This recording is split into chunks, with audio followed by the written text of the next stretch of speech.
We are very vulnerable. We are experiencing low rainfall at times, but more than we need in terms of rainfall. So it talks to the change in the climate in the whole globe. So yes, we are vulnerable. You are vulnerable. Yes. What's been the impact so far? Well, the crop yield has reduced due to the climate change. The animal, especially those we conserve, the wild animals, are also affected. Now their movement is erratic. It's not as predictable as it was. So what tangible things are you doing currently to make sure you deal with issues and the impact of climate change? We have invested in an early warning system so that at least we can plan for these eventualities. So we have weather prediction stations where we would know what the climate would look like, and we collaborate with other institutions.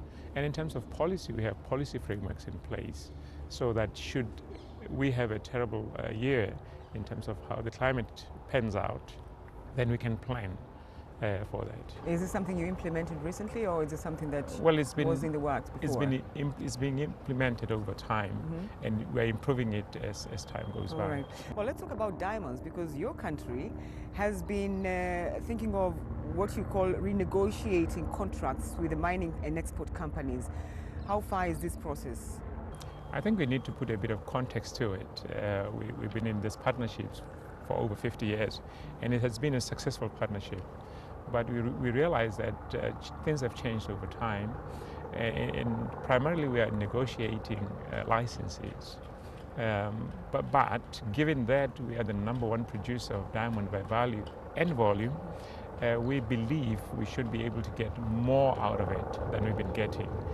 We now have skilled manpower who can do the work, and we need to be involved in the value chain so that we can maximize our benefit from the diamonds. I mean, there are people who say, look, Botswana needs to diversify now. I mean, it's just not diamonds. What do you think of that? Absolutely, we need to diversify, but we have this providence given to us.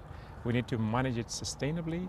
We need to get the best value out of it. And one of the diversification is to really get more from the diamonds when we have them, and also invest in other sectors like agriculture, in manufacturing, especially on the diamond space. We could actually benefit more if we are engaged in manufacturing of the raw material from the diamond. So, but are you still looking for what you call the relaxation of the trade of wildlife parts and trophies?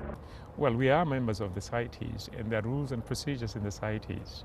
And the other thing that is important to state is that we have the largest herd of elephant roaming in the wild in the country. The last thing that I want to mention is that 40% of Botswana is put aside for conservation. So we've done quite a lot over the years, and we want to maintain that. However, there are issues of human-wildlife conflict. So we have to deal with those issues. And if the number of these elephants and other animals grow beyond we could handle, then there will be a conflict. So we need to find ways. And CITES have actually come up with a system where we could, over time, manage the wildlife stock. Is this something that the local Botswana, the population is in agreement with? Well, in agreement because we are members of the CITES and we have a quota. And we've never, by the way, met that quota. We've always ever had less than 400 that was allocated to us. In terms of the community, they do benefit because when we do open up and people buy these animals, the community trusts benefit.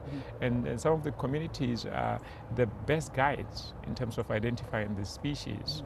So they do benefit in a way. How is the relationship right now between the former president, Ian Khama, and the current president? Well, it's public knowledge that the former president is no longer in the country. But he wants he'd like to come back. He's residing in South Africa. I think you could ask him about his plans of coming back. But I need to say this, that he remains a former president, and all the benefits that former presidents get, he gets. If he wants to travel, all he needs to do is request. But you asked me if he's coming back, and I put it back to you, and Maybe you can ask him if he wants to come back. Is the arrest warrant against him still on? There was no arrest warrant against the former president. There was no warrant of arrest against the former president? Yes. Can you say that again? The former president's warrant of arrest is still, well, let me put it this way. Mm-hmm. We will have to engage the Ministry of Justice Yeah. to find out the status of any arrest warrant, if any.